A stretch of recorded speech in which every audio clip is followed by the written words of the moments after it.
Welcome back to Analysis, where my guests from the first half of the programme are still with me. In this part of the programme, we're looking at Turkey's foreign policy. One of Prime Minister Erdogan's advisers recently tweeted, "The West lost its democratic faith in Egypt, its humane one in Syria, its sincere one in Iraq, and its peaceful one in Palestine. So who should believe their lies now?" With this kind of anti-Western rhetoric coming from some parts of the current government, including the Prime Minister, what are Turkey's priorities? The question of Turkey's accession to the EU is still in dispute, and its new direction in Middle East policy is also contentious.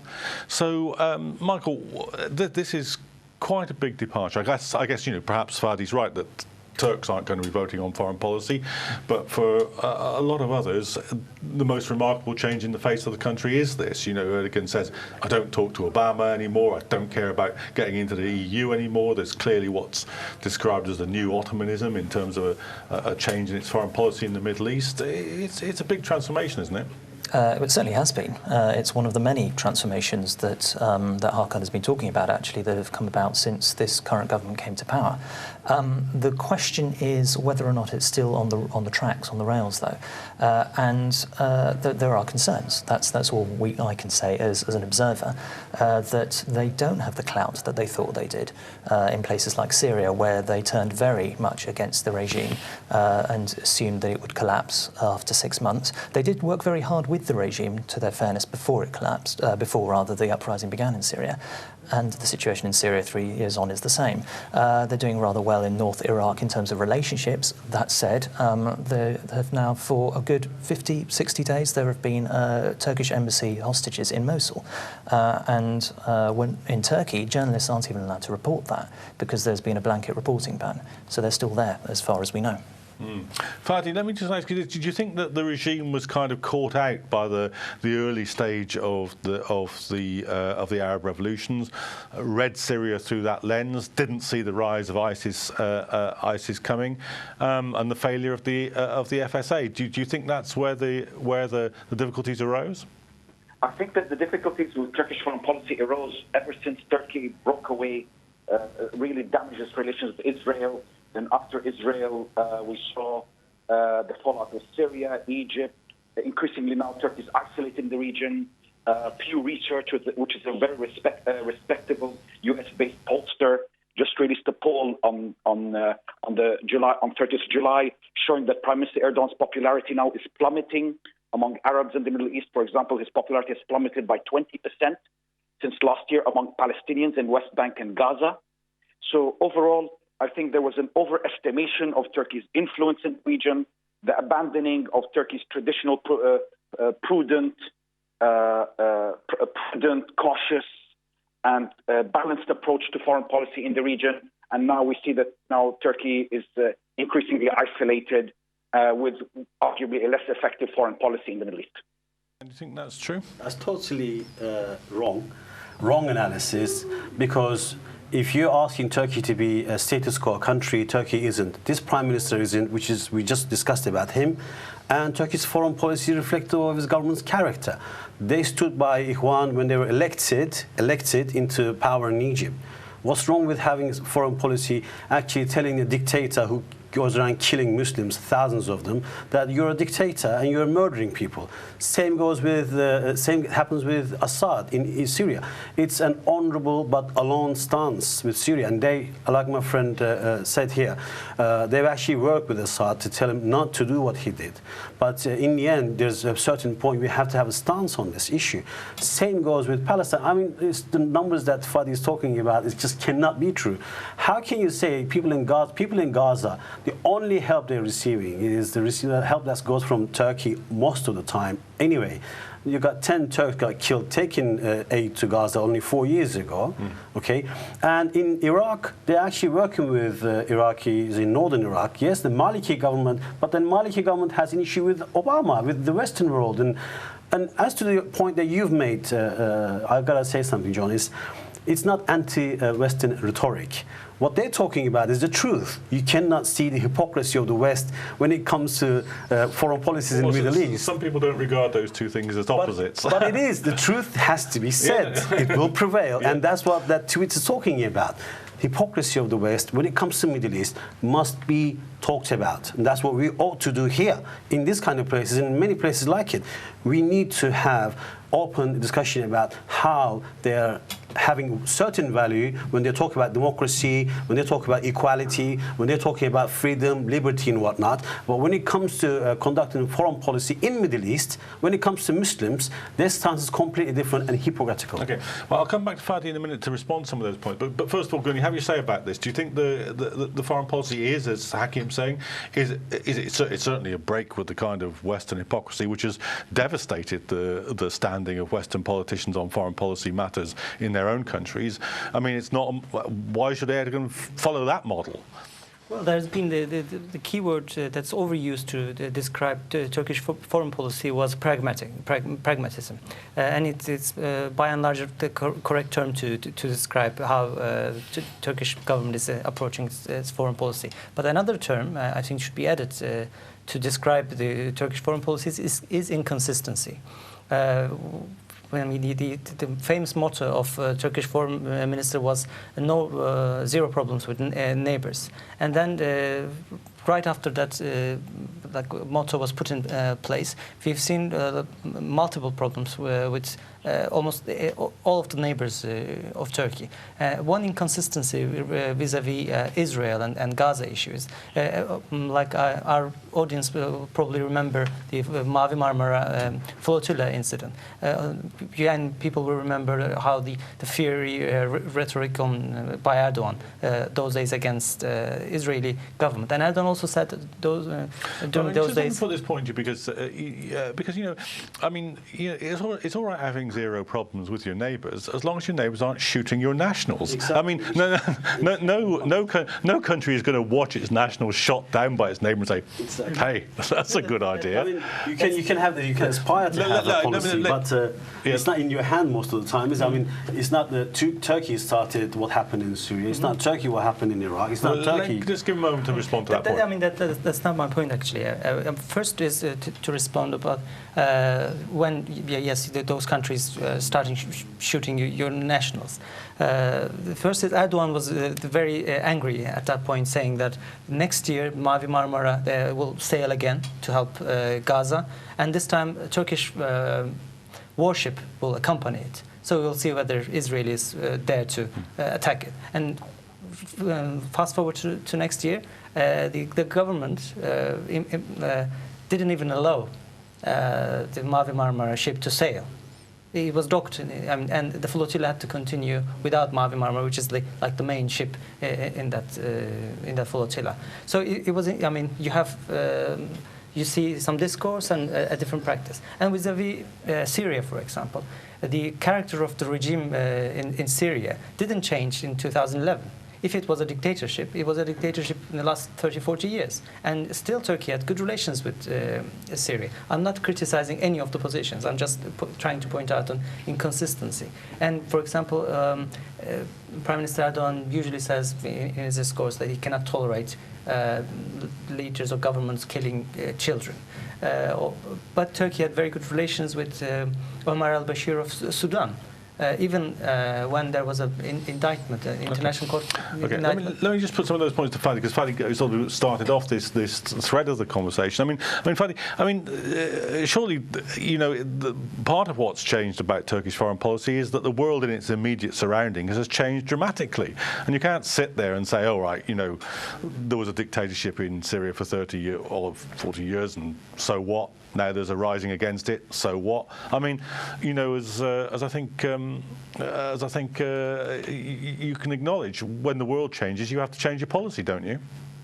Yes, there's not. Of course, you have to adapt to changing regional circumstances, but this does not mean that Turkey should pursue an ideological Sunni Muslim foreign policy. I think that has not served Turkey's interests well. If we look in the first half of Prime Minister Erdogan's tenure in power, the first 5 years of his governance, we saw a very fruitful and productive foreign policy where Prime Minister Erdogan adopted a very cautious approach, prudent approach, tried to balance relations with different groups, sectarian groups, ideological groups in the Middle East, and I think Turkey was on the rise. But in the second half of his tenure, especially since 2007, 2008, we saw a far more ideological approach to foreign policy that is now is increasingly isolating Turkey in the region and making Turkey less and less effective player as it deserves to be in the Middle East. Do you think it is ideological foreign policy? I mean, people sometimes say ideological when they mean a policy I don't agree with. Look, first the point we need to establish here is this: foreign policies do change, and yes, you're a new government, you came into the power, you need to know your surroundings, you do want to get on with people around you, i.e. the countries around you, which if that's what they did, but that does not, it's not a sign of contradictory conduct somehow. Fadi, I'm going to tell you a point here. Edmund Burke once said, all it takes for evil to prevail is for good men to do nothing. Now, if in your neighboring countries, people that you affiliate yourself with, i.e. Sunni Muslims or Shia Muslims, doesn't matter, if people are just being slaughtered, you take a stance. If you want to call that bad foreign policy, that's different. However, if you're going to have an honorable act of saying something about ill conduct, and if you want to call that wrong foreign policy, that's on your head. However, I understand this Prime Minister and this government actually have a stance. They may not be effectively able to do anything and everything. They're not going to roll Turkish army into it, but they actually have a policy, or they're at least opposing to what I would call a murderous, heinous crimes of these regimes that you're talking about. And I want to reply to one point that you made in your previous speech about somehow Turkey's foreign policy changing or going down since they broke down relationship with Israel. That's just you promoting Israel, and somehow Israel is so important to foreign policy of Turkey. That's just wrong analysis. I said, I'll give you a moment. Turkish foreign policy is not defined by their relationship with Israel. Okay, hang on. Michael. It's all very easy to talk about principle and rhetoric and to say, you know, we're standing behind our principles and people are dying. But I have to agree with Güney here, actually. I think it's a question of inconsistency. I mean, take Israel, for example. Absolutely, the situation in Gaza it's appalling. It is absolutely appalling. But at the same time, Erdogan has presided over a regime where trade between Israel and Turkey has quadrupled. He really. No, this is. I'm sorry. Just a moment. You've had your say. You've had your say. You've had your say, and he's going to have his say now. Look, I'll take you to the Turkstat website. We'll go together, Hakan, and have a look. That is absolutely true. $6 billion of trade will happen, projected this year, 2014, between Turkey and Israel. And the thing is, Erdogan's anti-Israel message goes down very well with his voter base. And it's the word scrutiny. That's the word I used in the first half. Nobody looks into this. Nobody in Turkey looks into this and say, it's all very well to be anti-Israel, but what about the fact that you do a huge amount of business with them? Look, some of the trade that goes through the Israeli trade is Palestinian goods that are being sold through Turkey. So, Fadi, let me just put that point to you. I mean, people are saying it's hypocrisy, but, this is standard issue with governments. The British government carries on enormously about Putin. It imposes sanctions, but it's still doing huge amounts of business with it. This isn't really a sensible critique of a or it's not a certainly evenly applied critique of government policy, is it? I mean, by nature, foreign policy is about strategic interests.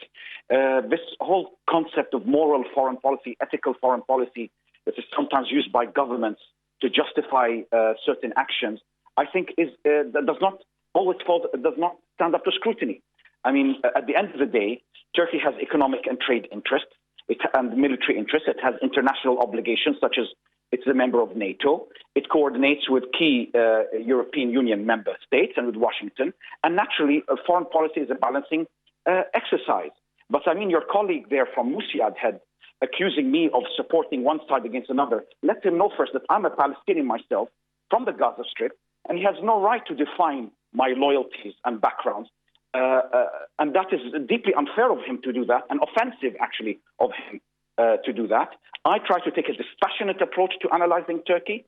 I think that Turkey can play a bigger role in the region with a more balanced foreign policy. He can criticize he can attack my criticisms, but he cannot personalize his attack against me and make accusations that are completely unwarranted.